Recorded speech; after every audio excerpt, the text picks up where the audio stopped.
तो हेलो बच्चों, क्या हालचाल। उम्मीद करता हूँ सारे बच्चे बहुत अच्छे होंगे। डू इट फिजिक्स क्लासेस में आपका बहुत बहुत स्वागत है। मेरा नाम है सोनू पांडे। आज मैं क्लास 10th के लिए कुछ कॉन्सेप्ट्स लेके आ गया हूँ। आज के कॉन्सेप्ट्स में हम पढ़ने वाले हैं व्हाट इज ओम्स लॉ, यानी ओम्स का नियम क्या था। तो आइए वीडियो में ना टाइम खराब किए वेस्ट किए वीडियो को स्टार्ट करते हैं। तो पढ़ते हैं ओम्स लॉ होता क्या, व्हाट इज ओम्स लॉ। आपने स्कूल में भी पढ़ा होगा, सुना भी होगा। स्कूल में भी पढ़ा है, सुना भी है। इसको ओम्स लॉ कहते हैं। क्या कहते हैं? Ohm's law. So what is Ohm's law? Ohm's का नियम कहता क्या है, पहले तो ध्यान से समझो। ओम्स का नियम कहता है, क्या कहता है, क्या कहना चाहता था? ओम्स लॉ कहता है कि V is directly proportional to the I. V is directly proportional to the I. समझ में नहीं आया? फिर से बताओ तो समझो कि पोटेंशियल डिफरेंस डायरेक्टली प्रोपोर्शनल होगा करंट के। मतलब यह है कि मान के चलो अपने पास एक वायर है, एक वायर है। इस वायर के थ्रू, वायर थोड़ा बड़ा वाला बनाते हैं, यह है ना, वायर बड़ा वाला बनाते हैं। सुनो जरा, जैसे मान के चलो मेरे पास एक वायर है, ऐसा कुछ सर्कुलर वायर में है ना। एक ऐसा वायर है, छोटा सा वायर है अपने पास, ठीक है ना। और यहाँ पे हम एक बैटरी को लगाते हैं। सुनो जरा, हम यहाँ पे एक बैटरी को लगाते हैं बेटा, बच्चे सॉरी, है ना। हम यहाँ पे एक बैटरी को लगाते हैं। तो ये बैटरी है अपने पास, ये प्लस का साइन है, ये माइनस का साइन है, ठीक है। एक बैटरी लगा दिया, this is potential difference. Potential difference है ना, पोटेंशियल डिफरेंस है ना। पोटेंशियल डिफरेंस क्या कहलाता है? इस बैटरी में से कितना चार्ज फ्लो होगा,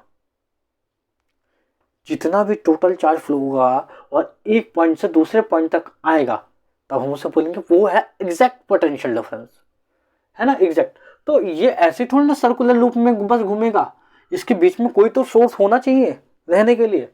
तो देखो हमने बना दिया एक सोर्स, हमने बना दिया एक बल्ब। हमने क्या बना दिया? एक बना दिया बल्ब भैया। और ये बल्ब कुछ इस प्रकार का है ना। इस बल्ब बना दिया हमने यहाँ पे, है ना, ये बल्ब बना दिया। ये हमने बना दिया बल्ब। ये बल्ब जब ग्लो होगा तो कुछ एनर्जी रिलीज करेगा, और वो सारी एनर्जी किसकी होगी? पोटेंशियल डिफरेंस की होगी। भैया एनर्जी का मतलब है यहां से तो पहले करंट को ही जाना पड़ेगा ना, समझो। यहां से तो करंट को ही निकलना पड़ेगा ना, यहां से तो पूरा करंट को जाना पड़ेगा। तो यहां से कौन जाएगा भैया? नेगेटिव साइन से इलेक्ट्रॉन्स जाएंगे, सारे के सारे इलेक्ट्रॉन्स जाएंगे। तो करंट का फ्लो यहां से, इलेक्ट्रॉन्स का फ्लो यहां से, यानी electrons are moving towards the current. सही बात है, यानी इलेक्ट्रॉन सारे के सारे करंट की तरफ मूव करेंगे। इलेक्ट्रॉन करंट की तरफ मूव करेंगे, और जैसे एक इलेक्ट्रॉन करंट की तरफ मूव करेगा, यानी पॉजिटिव टर्मिनल की तरफ मूव करेगा, वैसे ही करंट रिलीज हो जाएगा तुरंत ही। इलेक्ट्रॉन जैसे मूव करेगा negative terminal to positive terminal, वैसे पॉजिटिव टर्मिनल से तुरंत स्पीडली करंट फ्लो होना चालू कर देगा, ठीक है। क्लोज सर्किट डायग्राम बिल्कुल ऐसा है, एनर्जी कंटिन्यूटी चलती रहेगी, खत्म हो जाएगी, क्योंकि ग्लो होता रहेगा बल्ब डायरेक्टली, क्योंकि हमने इसमें स्विच भी नहीं दिया, हमने स्विच भी तो नहीं दिया इसमें। तो पोटेंशियल डिफरेंस इज व्हाट, कि total current is passing through the positive terminal to the end of the negative terminal. How much charge can doing total work done, मतलब जितना भी चार्ज पॉजिटिव टर्मिनल से निकला और इलेक्ट्रॉन नेगेटिव टर्मिनल से निकला हो और उसके द्वारा किया गया ही कार्य पोटेंशियल डिफरेंस कहलाएगा। उसके द्वारा सारा किया गया कार्य पोटेंशियल डिफरेंस कहलाने वाला है। आइए स्टार्ट करते हैं, अब थोड़ा सा और समझते हैं। समझो जरा, समझो जरा, जानो थोड़ा, पहचानो मैं हूं कौन। मैं हूँ डॉन, डॉन, डॉन फिजिक्स, डॉन। अब सुनो, अभी पोटेंशियल डिफरेंस में ना बोलता क्या है, यानी ओम्स लॉ का नियम कहता है कि कहता है an a constant temperature at constant temperature, at constant temperature, at a constant temperature, the current I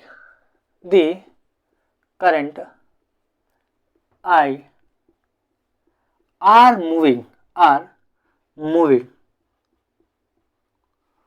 from the point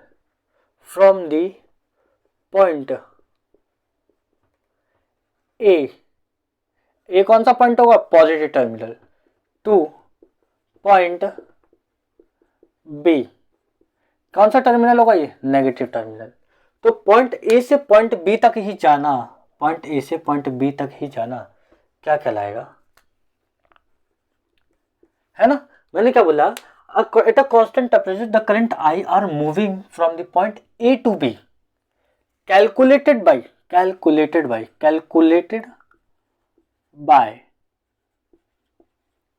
the charge, calculated by the total amount of work done, calculated by the total amount of work done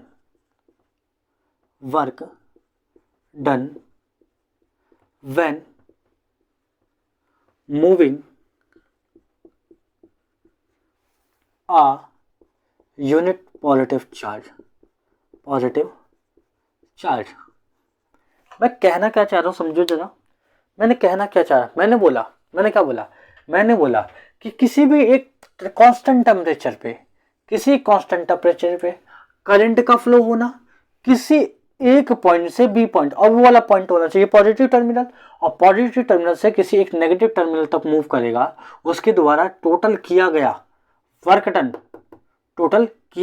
done, current का total work done when moving a unit positive charge, मतलब total जितना भी कार्य किया गया उसका total कर दिया जाए तो हमारा पोटेंशियल डिफरेंस कहलाएगा। यानी यूनिट पॉजिटिव चार्ज जितना कार्य करेगा उससे कम पोटेंशियल डिफरेंस बोलेंगे।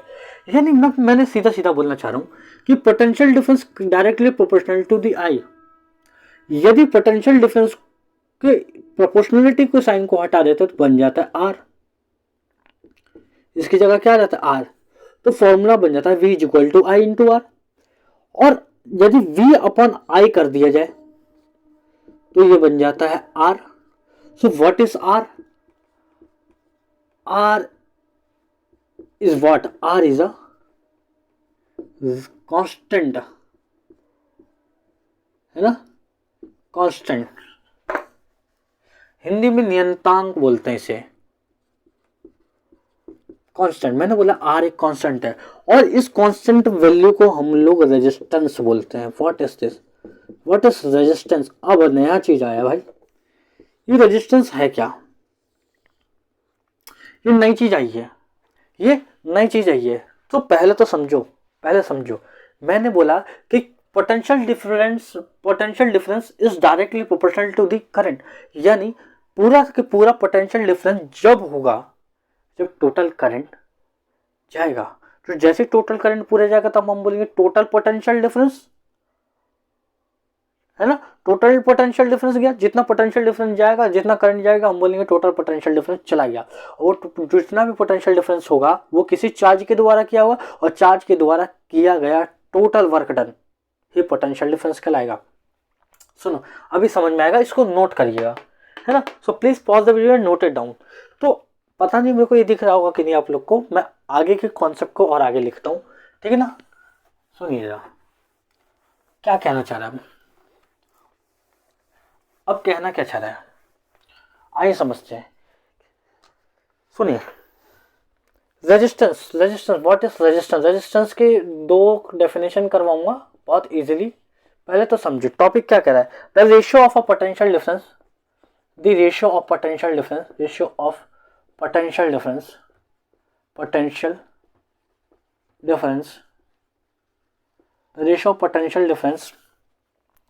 applied between the end, applied between the end of a conductor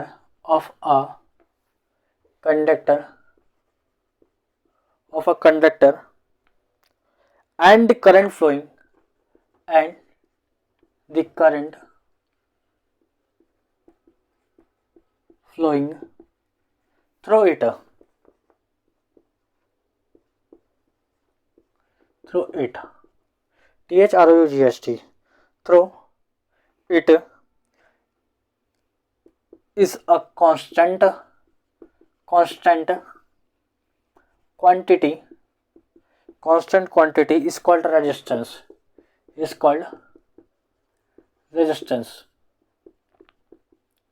माफ करिएगा, थोड़ा स्पीड में दिख रहा हूँ वो भी देख के, है ना, तो इसलिए ऐसा लिखा हुआ है, ऐसे राइटिंग आ रही है। तो सुनो, मैंने इसमें क्या बताना चाह रहा हूँ, मैं इसमें ये बताना चाह रहा हूँ कि जो रेशो होगा पोटेंशियल डिफरेंस का है, यानी पोटेंशियल डिफरेंस का रेशो, कौन सा पोटेंशियल डिफरेंस का रेशो, ये वाला रेशो V/I जो R के बराबर होता है ना। तो मैंने बोला ratio, this is ratio, what is this is ratio, है ना। मैंने बोला कि ratio of the potential difference applied between the end, पूरे एंड तक, है ना, अप्लाइड टू एंड कौन सा होगा, A to B पॉइंट तक होगा, है ना, A to B तक पोटेंशियल डिफरेंस गया, and the current flowing through it, उसमें से करंट निकला, पोटेंशियल डिफरेंस से क्या बना, करंट बन गया, और जो करंट निकला उसका रेशो अपना रेजिस्टेंस बताएगा, क्या बताएगा, रेजिस्टेंस बताएगा। तो मैं देखो क्या बोलना चाह रहा हूं, मैं बोल रहा हूं what is resistance, resistance is directly proportional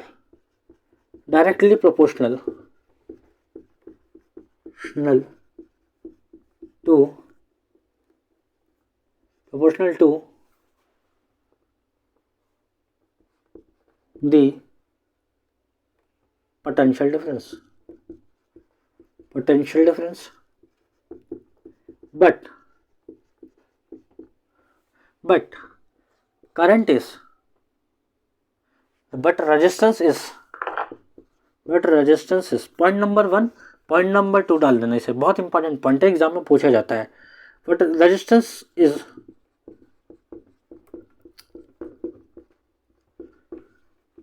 inversely, है ना, resistance is inversely proportional to the current.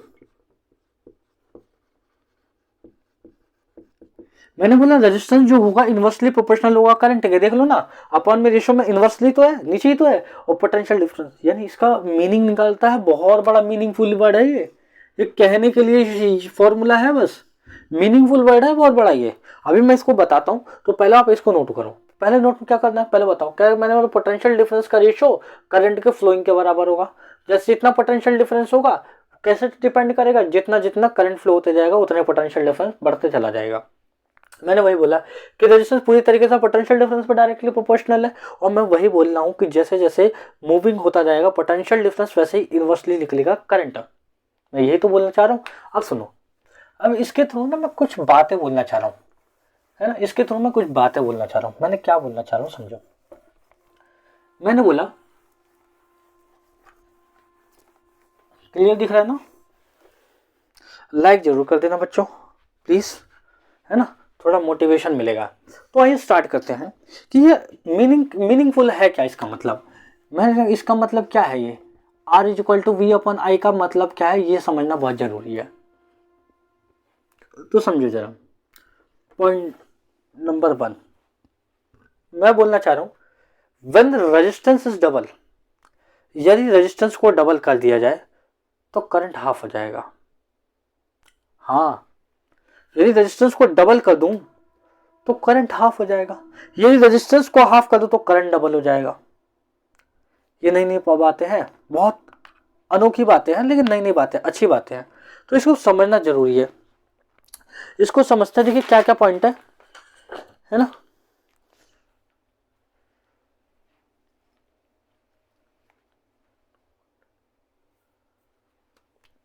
मैंने बोला है if the potential difference is double, है ना, ये ना, the potential difference across the end है ना, मैंने नोट्स बना रखे हैं, रुको।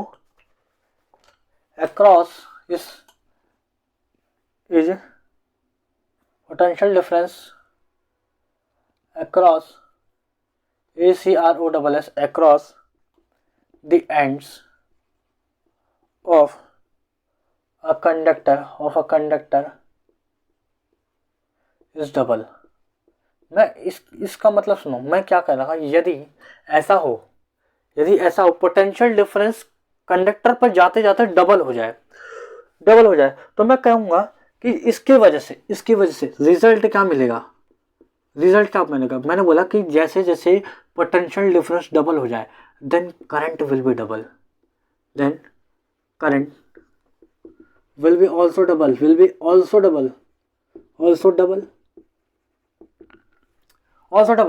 सुनो जरा, अगर पॉइंट नंबर 2 में ये बात बोलता हूं मैं कि करंट के डबल होने से मतलब पोटेंशियल डिफरेंस के डबल होने से करंट डबल हो गया, और अगर मैं बोलूं कि इफ रेजिस्टेंस, अगर पोटेंशियल डिफरेंस से करंट डबल हो गया, दूसरा बात बोल रहा हूं कि if the potential difference is half, if the potential difference is half, potential difference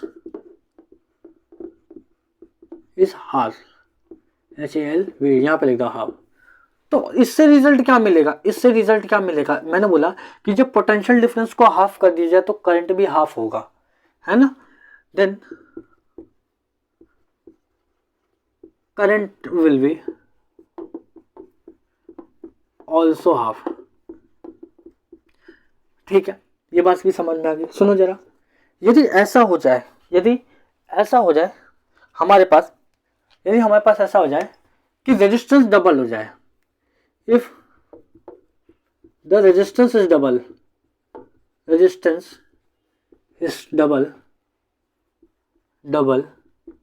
across the end,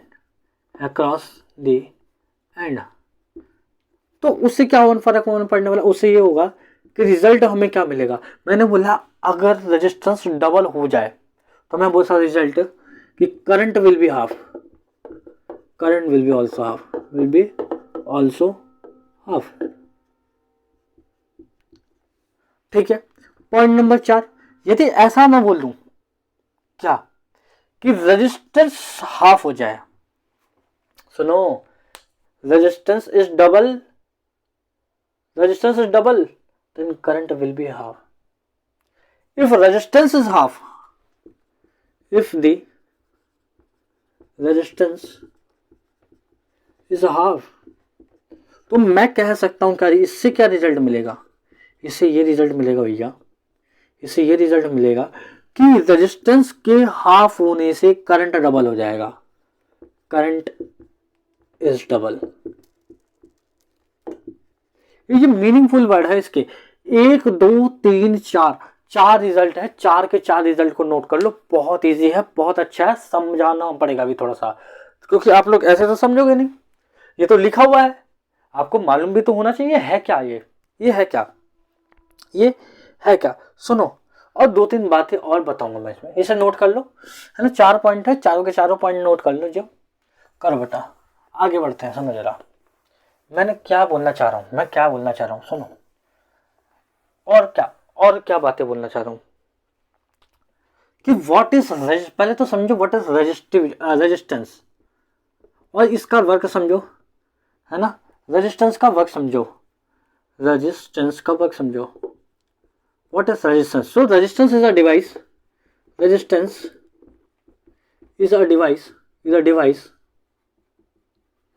device of a conductor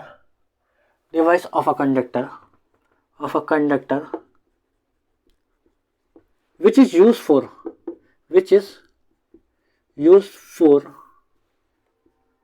opposites of current, है ना, करंट को अपोज करने का काम है, यही एक क्या है, रेजिस्टेंस एक डिवाइस है। तो अपोज करना क्या है, ये तो प्रॉपर्टी होगी ना भैया, ये रेजिस्टेंस की तो प्रॉपर्टी हो गई कि रेजिस्टेंस का काम क्या है, इसको अपोज करने का काम, अपोज करने का ही तो काम हो गया, जाहिर सी बात है। तो सुना, अब मैंने क्या बोलना चाह रहा हूँ, मैं इसमें और क्या बोलना चाहता हूँ, मैं ये बोलना चाहता हूँ कि हमारे हमारे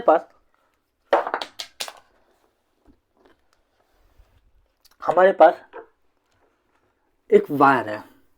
नहीं, पहले पॉइंट से स्टार्ट करते हैं। पहले पॉइंट में मैंने बोला था यदि पोटेंशियल डिफरेंस डबल हो जाए तो करंट डबल हो जाएगा।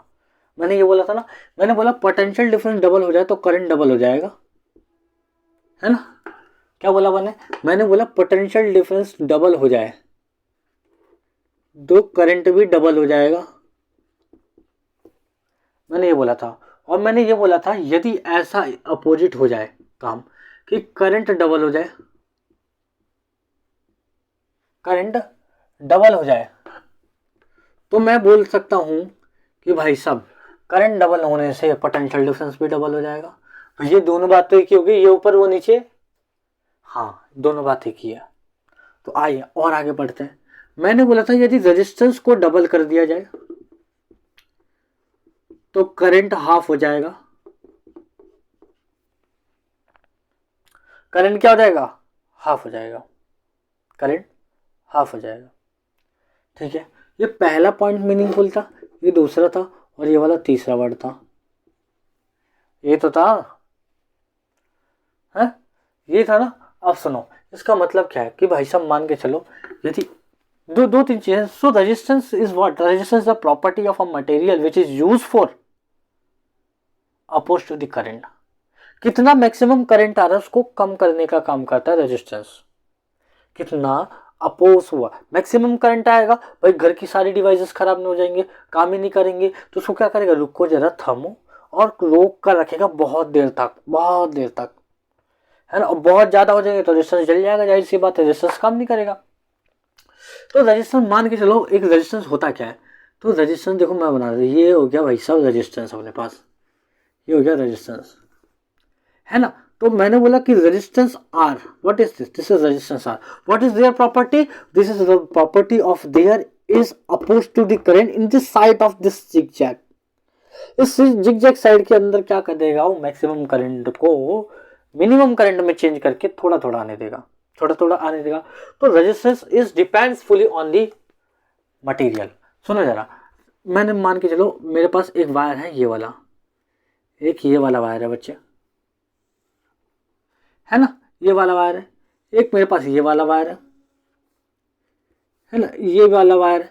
मान के चलो मेरे के पास एरिया यहाँ पे है, यहाँ पे एरिया मेरे पास कोई ए दे रखा है, और यहाँ पे एरिया कम है, यहाँ पे एरिया कम है। तो रेजिस्टेंस कहाँ पे कैसा लगेगा ये डिपेंड करता है उसके मटेरियल पे। यदि मान के चलो कॉपर होगा तो सिल्वर होगा तो अच्छा टाइप का रेजिस्टेंस लगाएंगे, है ना, क्योंकि this is a good conductor of electricity and oppose to the maximum current, है ना। तो मान के चलो, तो यहाँ पे रेजिस्टेंस कैसा लगेगा और यहाँ पे रेजिस्टेंस कैसा लगेगा, यहाँ पे नॉर्मल रेजिस्टेंस लगा देंगे, नॉर्मल रेजिस्टेंस लग जाएगा, और यहाँ पे एकदम हैवी रेजिस्टेंस लगेगा, यहाँ पे हैवी रेजिस्टेंस लगेगा। भैया नहीं समझ में आया, समझाओ जरा कि यहाँ पे हैवी रेजिस्टेंस लगने का क्या कारण है। हम लोग यहाँ पे हैवी रेजिस्टेंस क्यों लगा रहे हैं? हम लोग यहाँ पे हैवी रेजिस्टेंस इसलिए लगा रहे हैं कि मान के चलो कहीं एक बैटरी लगी थी बहुत बड़ी, या ट्रांसफार्मर से जो भी है बैटरी है, तो वहाँ से ना इलेक्ट्रॉन्स का फ्लो होना चालू हुआ, यहाँ से इलेक्ट्रॉन्स फ्लो हुआ। तो यहाँ पे जैसे इलेक्ट्रॉन फ्लो होंगे देखिएगा ना पोटेंशियल डिफरेंस आया कैसा यहाँ पे। तो जैसे करंट यहाँ पे फ्लो होगा, लो भैया करंट फ्लो होना चला गया, करंट फ्लो हो रहा है यहाँ पर, अंदर अंदर क्या हो रहा है, करंट फ्लो हो रहा है। अब करंट अंदर फ्लो होगा तो यहाँ पे बीच में एक रेजिस्टेंस लगा देते हैं, एक रेजिस्टेंस लगा दिया हमने बीच में इसके साथ कनेक्ट करके। अब जैसे ही रेजिस्टेंस लगाया तो हमने देखा कि भैया ये तो बहुत पतला है, और इलेक्ट्रॉन तो बहुत भारी मात्रा से निकलेंगे, बहुत भारी मात्रा से निकलेंगे इलेक्ट्रॉन। और जब इलेक्ट्रॉन बहुत भारी मात्रा से निकलेंगे तो देखो ना, पतला तार है तो हीट हो जाएगा, इसका मतलब है ज्यादा करंट फ्लो होगा। आपके पास एक मान के चलो पाइप है पानी का, और पानी के पाइप का देखो जरा, पतला सा पानी का पाइप है, एकदम बहुत तेज क्या मारता है, एयर मारता है, बहुत तेज पानी का प्रेशर आएगा। पतला पाइप होगा तो, और मोटा पाइप होगा तो कितना भी मात्रा में आप पानी को भेज सकते हो, तो इजीली उसका फ्लो क्या होगा, बहुत थोड़ा सा होगा, बहुत थोड़ा सा होगा। तो मेरे कहने का मतलब यह है कि यदि यहाँ पे उसका थिकनेस, उसकी थिकनेस होगी, है ना, उसकी थिकनेस होगी ज्यादा, तो रेजिस्टेंस कैसा लगेगा, कम लगेगा। यानी यहाँ पे तो मोटा है, इलेक्ट्रॉन भेज दो ना, वायर कौन सा हीट हो जाएगा, वायर हीट तो नहीं होगा, बहुत बढ़िया होगा, कोई दिक्कत नहीं। लेकिन अगर मैं बोलूँगा थिकनेस कम है, थिकनेस कम है, तो आपको रेजिस्टेंस ज़्यादा लेना पड़ेगा। यानी फुली मैं कह सकता हूँ कि रेजिस्टेंस व्हाट, मैंने बोला कि resistance is fully depend on the thickness of a wire and material of a wire, types of material and nature of the wire, है ना। तो और टेम्परेचर ऑफ द वायर पूरा डिपेंडेंट है। तो ये भी नोट करिएगा, ये भी नोट करिएगा, बहुत जरूरी है। ये हमने पढ़ा, क्या पढ़ा हमने, पढ़ा ये ओम्स लॉ। ओम्स लॉ के नियम यही कहता है कि पूरा के पूरा जो भी आपका कंडक्टर है या वायर है वो पूरा फुली डिपेंडेंट है किस वजह पे, पोटेंशियल डिफरेंस पे और नेचर ऑफ मटेरियल पे और करंट पे। यदि हमने देखा कि वायर की थिकनेस ज़्यादा है तो रेजिस्टेंस कैसा लगना चाहिए, बहुत ही लो का चल जाएगा, बहुत ही लो का नहीं, लो का चल जाएगा। लेकिन हमने देखा अगर वायर की थिकनेस कम है तो हम क्या बोलेंगे, हम ये कह सकते हैं कि वायर की थिकनेस कम है तो हम सीधा सीधा बोलेंगे कि भैया वायर की थिकनेस कम है, तो हम बोल सकते हैं साफ साफ क्या, हमने बोला अगर थिकनेस कम है भाई साहब तो रेजिस्टेंस हैवी लगाओ। ठीक है, ये बात समझ में आ गया। अब तो हम लोग इसको रफ करते हैं, अब इसको रफ करते हैं। अब सुनो जरा, अब सुनो, अब सुनो जरा, हमने थिकनेस पे बात करी, कभी लेंथ पे बात करी कि लेंथ पे तो डिपेंड करेगा मटेरियल, रेजिस्टेंस कैसा लगना चाहिए। तो मान के चलो अभी मेरे पास एक वायर है, ये वाली, ये भी पतली है, मान के चलो ये कॉपर वायर है, कॉपर वायर है। मेरे पास एक और वायर है पतली सी, ये वाली, सेम रेडियस का वायर है, सेम रेडियस का वायर है, सुन लो जरा, ये भी कॉपर है। लेकिन ये छोटा वायर है, ये छोटा वायर है और ये बड़ा वायर है।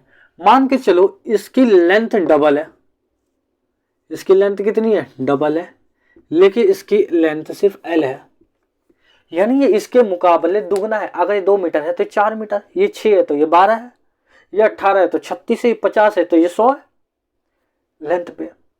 ठीक है, अब सुनो, इलेक्ट्रॉन यानी करंट को, सॉरी करंट को बहुत दूर तक ट्रेवल कराना है इस वायर के अंदर, इस वायर के अंदर।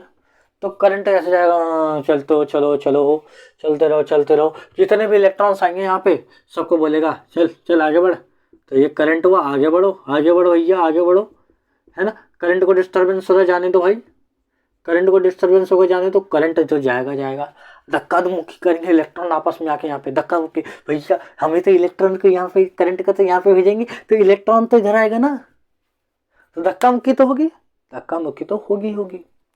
हमने कहा ठीक है भैया, बहुत लंबी सी सुरंग है, हजारों करोड़ों की भीड़ है और हजारों करोड़ों एक ही सुरंग से एक ही पाइप से निकल रहे हैं, एक ही पाइप से निकल रहे, तो हम क्या बोलेंगे, लाइन में चलो, लाइन में चलो बोलेंगे, नहीं हम क्या बोलेंगे, भैया सीधा चलो। अब अगर भीड़ भी सामने से आ जाए तो सीधा कैसे चल लोगे, पॉसिबल नहीं है, पॉसिबल नहीं है। ठीक है चलो, बहुत दूर का रास्ता है, जब बहुत दूर का रास्ता है तो करंट भी सोचेगा ना कि हम जाए कैसे, रास्ता बहुत दूर का है, भीड़ बड़ी है लंबी है, भीड़ पड़ी है लंबी, अब कैसे करेंगे। तो ये क्या बोलेगा, करंट बोलेगा कि रुको, हम सिपाही बुलाते हैं, यानी रेजिस्टेंस को बुलाते हैं, रेजिस्टेंस भैया आओ जरा, रेजिस्टेंस भैया आओ। तो रेजिस्टेंस भैया यहाँ पे आ गए, रेजिस्टेंस भैया यहाँ पर आ गए, और जैसे ही रेजिस्टेंस हमने यहाँ पे लगाया, रेजिस्टेंस हमने यहाँ पे लगाया, भीड़ कम हुई भारी, भीड़ कम हो गई भारी, तो करंट जो बहुत ज़्यादा जा रहा था उसको, करंट को कम करने लगा। यानी मैं कह सकता हूँ यदि बहुत बड़ा लंबा वायर है, अगर किसी वायर की लंबाई ज़्यादा है तो आपको रेजिस्टेंस हैवी लेना पड़ेगा भाई, सब बड़ा लेना पड़ेगा, ज़्यादा लेना पड़ेगा। और छोटा सा है छोटा सा है, एक छोटा सा पाइप है उसमें से निकलना है, तो भी आज यहाँ पर थोड़ा सा रास्ता, कोई दिक्कत नहीं, चले जाएंगे। तो छोटे वायर में रेजिस्टेंस कम चल जाता है, नॉर्मल रेजिस्टेंस। तो हम कह सकते हैं इस वायर में छोटा, यानी रेजिस्टेंस, छोटा रेजिस्टेंस भी कम कर जाएगा, क्योंकि इसमें आपको जानी थोड़ी सी दूर है ना, करंट को थोड़ी सी दूर जाना है, कोई दिक्कत नहीं है, संभाल लेंगे हम तो संभाल लेंगे। तो अब आइए आगे बढ़ते हैं।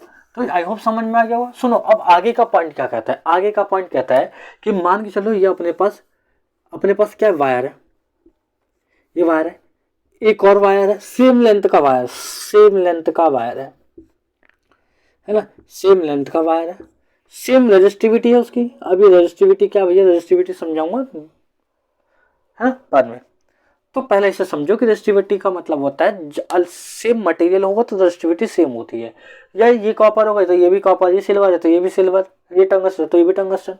तो इसमें मैंने बोला कि मान के चलो बहुत सारा वायर है, बहुत सारा वायर है, अंदर से मैंने एक वायर का तिनका निकाला, छोटा सा ऐसे खींच वाले वायर से ऐसे चीं करके निकाल दिया, ऐसे खींच कर निकाल दिया मैंने। और निकाल के यहाँ पे देखा और मैंने देखा कि यार इसमें से करंट कितना जा रहा है, और मैंने देखा इसके मुकाबले इसकी करंट की रीडिंग ज़्यादा आ रही है, इस वाले वायर के मुकाबले इस करंट की रीडिंग ज़्यादा आ रही है, इस वाले वायर के मुकाबले इस करंट की रीडिंग, सेम रेडियस का वायर है, इसमें मैंने निकाला इसमें से और देखा इसको नाम पे करंट की रीडिंग इसमें ज़्यादा आ रही थी एज कम्पेयर टू इसमें। रीज़न क्या है, क्योंकि यहाँ पे करंट बड़ी रफ्तार से स्पीड में दौड़ रहे होंगे, यानी करंट की वेलोसिटी यहाँ पे बहुत ज़्यादा होगी। जब करंट की वेलोसिटी ज़्यादा होगी तो यारी भाई जाहिर सी बात है, पतला वायर है एकदम, धक्का मौके मार के आराम से निकलेंगे, बहुत तेजी में आराम से निकलेंगे, बहुत तेजी में निकलेंगे। लेकिन ये वाला जो करंट इसके अंदर जा रहा था वो उतने धक्का मुक्के नहीं दे सकता, उतने धक्का मुक्के नहीं दे सकता। तो ये कैसे चलेगा, थोड़ा सा आराम से चलेगा, थोड़ा स्लो चलेगा, तो इसकी वेलोसिटी इस कंडीशन में यहाँ पे कम हो जाएगी, इसकी वेलोसिटी इस कंडीशन में कम हो जाएगी। यानी पूरी तरीके से मैं बोल दूं कि अगर वायर के पार्ट को भी निकाल दिया जाए तो उसमें करंट डबल हो जाएगा, करंट डबल हो जाएगा। तो आई होप समझ में आएगा होगा। नेक्स्ट वीडियो में थोड़े से क्वेश्चंस और करेंगे। यदि वीडियो पसंद आए तो लाइक शेयर सब्सक्राइब जरूर करिएगा। तो बिल्कुल मिलेंगे नेक्स्ट वीडियो में। सारे बच्चे खुश रहें, मस्त रहें। जय हिंद।